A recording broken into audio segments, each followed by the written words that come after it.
How to tie a string loop in under 3 minutes. Let's go. So first we're going to take our BCY 2mm braided loop material. We're going to measure out 5 inches on our tape measure, and then I'm going to lay out that material right next to my tape measure and cut it off right at the 5-inch mark. And then I'm going to go ahead and prep the material by fraying up both ends really nicely. Using the lighter, I'm going to go ahead and burn both those ends and get a nice big glob of material that I can also use my lighter to flatten out and get a nice even solid end on both sides. Make sure that they're nice and even and symmetrical. And then we're going to go ahead and start our loop. So I'm going to take that loop material that I just prepped and I'm going to form it into a D shape, which is why sometimes it's called a D loop. And then we're going to run it on the back side of the string. And I'm going to take my top part of the loop and bring it around the front part of the string into that loop. And then same with the bottom, keeping them parallel.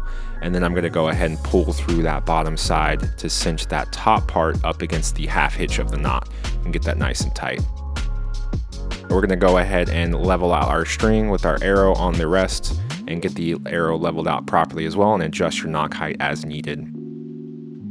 And then we're going to go ahead and form our knock set just by cutting off some of this 3D serving material. And I'm going to go ahead and start with a double overhand knot on the back side and bring that up just against the bottom of the part of the knock. And then I'm going to alternate with a single overhand knot from the forward part of the string to the back part of the string. I'm going to do this about 3 times on each side, and then I'm going to end it on the back part of the string with another double overhand knot and pull that nice and tight. And then I'm going to cut off both those tag ends there. And then we're going to go ahead and use our lighter and burn both those tag ends so that they're nice and even and up against the serving material.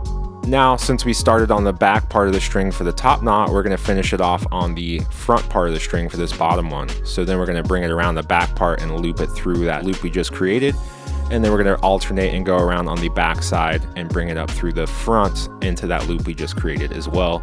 Always alternating for each side and pull that through. Next, we're going to take a pair of knock pliers. We really love the Easton Pro pliers because they have the notches built in. And we're going to go ahead and slide that into our string loop here and give it some good opposing pressure and really get those knots cinched down nice and tight. And then after this, I'm going to go ahead and clean up those knots by using my pliers to pull those knots nice and tight together and make sure it's got a nice clean look. And there we have our finished string loop. And just double check to make sure that your burn ends are alternating on one side to the other from the top to the bottom. Next, we're going to check our knock spacing. We want to make sure that we got a good spacing for our knock. So we throw our arrow on there and give it just a little bit of a wiggle. You should have a tiny little bit of wiggle room in there because if it's too tight, you'll get knock pinch and that's not good.